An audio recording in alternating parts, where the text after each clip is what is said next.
비선 실세 논란에 휩싸인 이 김현지 대통령실 제1부속실장에 대해서 새로운 의혹이 제기됐습니다. 어떤 의혹입니까? 네, 이재명 대통령이 변호사 시절에 성남시립병원 설립 범시민추진위원회 공동대표로 활동을 했는데요.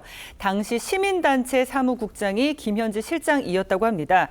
저희 TV조선 취재에 따르면 당시 변호사였던 이 대통령이 김 실장에게 자신이 받아야 하는 그 수임료와 성공 보수를 받을 권리를 김 실장에게 넘겨줬다는 겁니다. 이 대통령은 2003년 변호사 시절에 2억 원의 빚을 둘러싼 개인 간 소송에서요, 채권자의 법률 대리인으로 나섰는데, 그런데 이 소송에 대해서 성공 보수를 지급하지 않은 의뢰인을 상대로 변호사 비용 청구 소송을 제기했다고 합니다.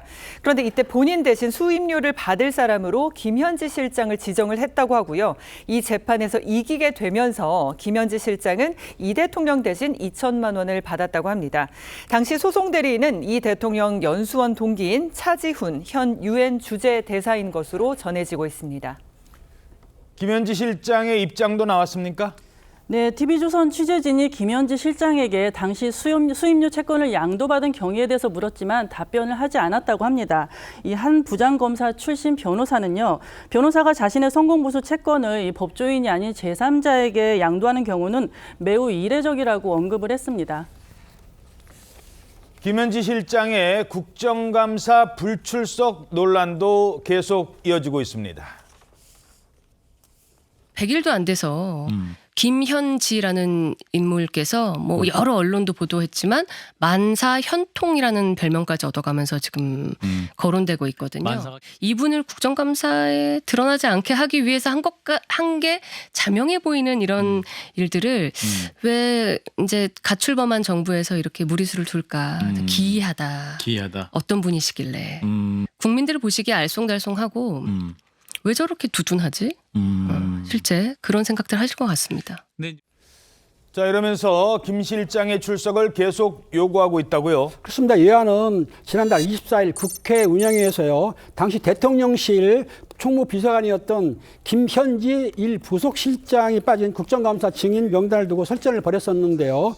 4일 만에 부속실장으로 인사가 나가니까 부속실장 자리는 국정감사에 나온 적이 없었던 자리라고 합니다. 그러다 보니 꼼수 인사가 아니냐, 김현지 실장이 출석 회피 공방은 계속해서 이어지고 있는데요.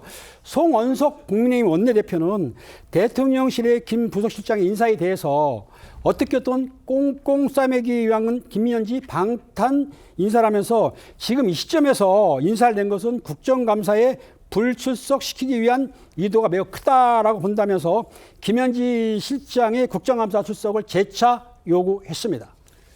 이러자 민주당에서는 이런 이야기들이 나왔습니다. 부속실장이 사실 그 국감장에 나온 적은 없습니다만, 네.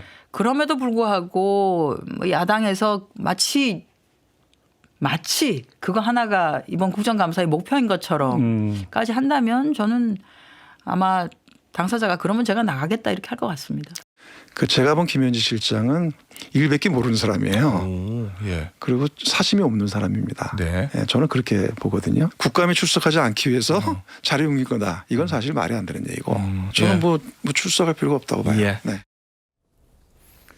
자, 대통령실에서도 김 실장의 불출석 논란에 대해서 언급이 나왔다고요? 네, 우상호 대통령실 정무수석은요, 한겨레 신문과의 인터뷰에서 김 실장의 국회 불출석 이 논란은 매우 허망한 이야기라고 말을 했습니다. 그러면서 100% 출석한다라고 말을 했는데, 이 우상호 수석은 대통령실 인사 때문에 생긴 일이라면서 김현지 실장 한 사람 때문에 대6명을 인사 낸다는 게 이 말이나 되냐라면서 김현지 부속실장은 국회에 출석할 것이라고 덧붙였습니다.